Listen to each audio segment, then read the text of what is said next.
नमस्कार और स्वागत है इस खास चर्चा में। आज हम पुरी के श्री जगन्नाथ मंदिर की गहराइयों में उतर रहे हैं, उन कहानियों और रहस्यों की दुनिया में जो सदियों से आप कह सकते हैं भक्तों और शोधकर्ताओं दोनों को हैरान करती आई हैं। बिल्कुल। ये सिर्फ चार धामों में से एक प्राचीन तीर्थ नहीं है, बल्कि एक ऐसी जगह है जहां आस्था, चमत्कार और कुछ ऐसी घटनाएं मिलती हैं जिन्हें आज भी हम पूरी तरह समझ नहीं पाए हैं। हाँ, सही कहा। कुछ ऐसी बातें जो विज्ञान के जो स्थापित नियम हैं हम्म। उनको भी जैसे चुनौती देती सी लगती हैं। हाँ। तो चलिए आज मंदिर से जुड़े कुछ सबसे चर्चित रहस्यों को मतलब करीब से जानने की कोशिश करते हैं। जैसे। जैसे वो हवा के विपरीत लहराता हुआ ध्वज, या फिर वो गायब हो जाने वाली परछाई, हाँ। और वो मूर्तियां जिनका एक बहुत ही रहस्यमयी निव का लेवर होता है। और इनके अलावा भी कुछ और अनोखी बातें हैं जिनके पीछे की कहानियां और जो मान्यताएं हैं वो भी उतनी ही दिलचस्प है। तो शुरुआत करते हैं मंदिर के शिखर पर लगे उस ध्वज से। सब कहते हैं और देखा भी गया है कि ये हमेशा हवा की जो दिशा होती है उसके विपरीत लहराता है। ये कैसे संभव है? ये वाकई एक पहेली है। मतलब भौतिकी के सामान्य नियम तो यही कहते हैं ना कि हवा जिस तरफ बहेगी ध्वज भी उधर ही जाएगा। हाँ बिल्कुल। लेकिन यहाँ ऐसा नहीं होता। अब इसे वास्तुशिल्प का कोई अनोखा डिजाइन कहे या कुछ और, ये स्पष्ट नहीं है। हाँ, और वो रस्म रोज शाम को बदलने वाली। हाँ, वो भी एक पुजारी बिना किसी सुरक्षा के, सोचिए, सदियों पुरानी परंपरा निभाते हुए उसे बदलते हैं। और ये आस्था जुड़ी है कि अगर ये एक दिन भी चूक गया तो मंदिर बंद हो जाएगा। हाँ, कहते हैं 18 साल के लिए बंद हो जाएगा। ये दिखाता है कि आस्था कितनी गहरी है। और फिर है वो सुदर्शन चक्र, 1 टन वजनी, हाँ, धातु का चक्र। जो बिना किसी आधुनिक क्रेन या मशीन के शिखर पर लगा दिया गया। पर इससे भी ज्यादा मतलब हैरान करने वाली बात यह है कि आप पूरी शहर में कहीं भी चले जाएं, हाँ, किसी भी कोने से देखें वो चक्र हमेशा आपको बिल्कुल सामने से ही दिखेगा। ये कैसे? यहाँ देखिए, प्राचीन भारतीय इंजीनियरिंग का कौशल दिखता है, या शायद कुछ ऐसा जिसे हम आज की तकनीक से समझ नहीं पा रहे। हम्म। इतनी सटीकता कि हर कोण से एक जैसा दिखे, ये सामान्य ज्यामिति या वास्तु के सिद्धांतों से तो मतलब परे लगता है। सही है।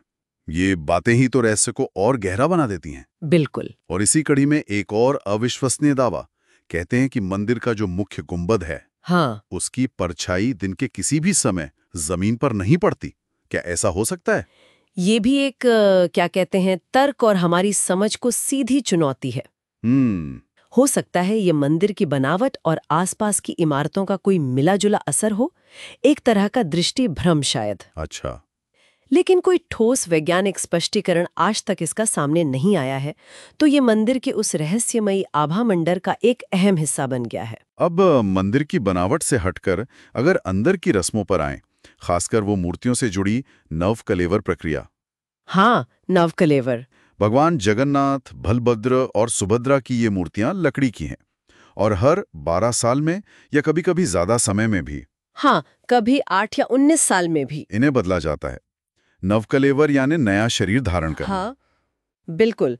व्यावहारिक तौर पर देखें तो लकड़ी समय के साथ खराब होती है, जी। तो बदलना जरूरी है। पर ये रस्म सिर्फ इतनी सी नहीं है। इसमें और भी कुछ है। हाँ, ये जीवन, मृत्यु और पुनर्जन्म का जो गहरा दार्शनिक चक्र है ना, हाँ। उसका प्रतीक है। पुरानी मूर्तियों को पूरे सम्मान के साथ मंदिर परिसर में ही समाधि दी जाती है, और नई मूर्तियां खास नीम की लकड़ी, जिसे दारू ब्रह्म कहते हैं, दारू भरम। हाँ, उससे पूरी गोपनीयता और विधि विधान के साथ बनाई जाती हैं। ये प्रकृति और दिव्यता का एक, कह सकते हैं, अद्भुत संगम है। और भी कुछ अजीब बातें हैं जो सुनने में आती हैं। हाँ। जैसे मंदिर के ठीक ऊपर आसमान में हाँ। कभी कोई पक्षी नहीं उड़ता या कोई विमान भी नहीं। एक तरह का अघोषित नो फ्लाई जोन जैसा। इसके पीछे का कोई स्थापित वैज्ञानिक कारण तो मिलता नहीं है। ये उन बातों में से है जो लोक मान्यता और कहानियों के जरिए पीढ़ी दर पीढ़ी चलती आ रही हैं। और ये उस स्थान की पवित्रता और मतलब संरक्षित होने की धारणा को और मजबूत करती हैं। एक और अनुभव जो लोग बताते हैं, सिंह द्वारम यानी मुख्य द्वार से। हाँ, मेन गेट। जैसे ही मंदिर के अंदर कदम रखते हैं, बाहर जो समंदर की लहरों का शोर गूंज रहा होता है वो एकदम शांत हो जाता है। बिल्कुल। और बाहर निकलते ही फिर सुनाई देने लगता है। इसकी क्या कहानी है? कहते हैं ये देवी सुभद्रा की इच्छा थी कि मंदिर परिसर में शांति रहे, तो उनकी इच्छा पूरी होने की वजह से ऐसा होता है।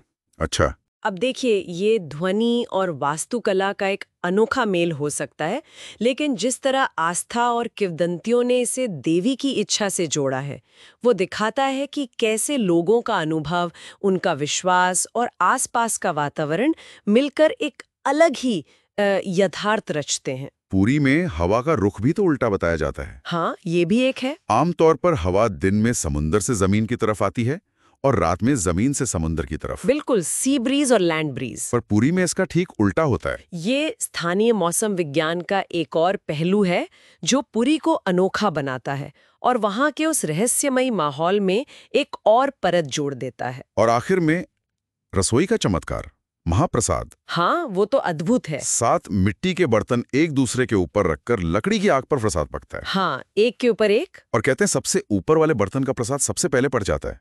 ये कैसे?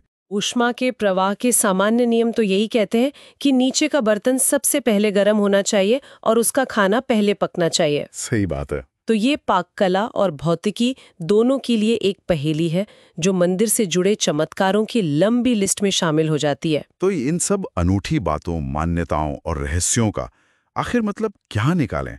ये हमें सोचने पर मजबूर करती हैं कि शायद आस्था, प्रकृति और जिसे हम विज्ञान कहते हैं, उनके बीच कुछ ऐसे गहरे संबंध हैं जिन्हें हम अभी तक पूरी तरह से समझ नहीं पाए हैं। बिल्कुल, अगर हम इसे बड़े परिप्रेक्ष्य में देखें तो ये कहानियां सिर्फ चमत्कार या पहेलियां नहीं है। ये उस गहरी श्रद्धा, संस्कृति और परंपराओं का प्रतीक है जिन्होंने इस स्थान को सदियों से जीवंत रखा है।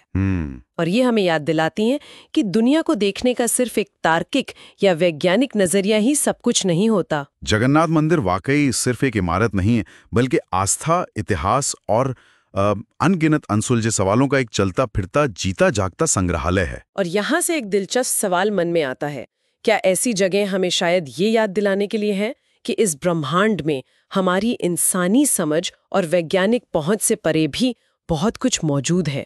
आज की इस चर्चा से बस ये एक विचार साथ लेकर जाइएगा, जहां इतिहास, विश्वास और विज्ञान मिलते हैं, वहां वो रेखा कितनी महीन और कितनी धुंधली हो सकती है। अगली बार तक सोचते रहिए।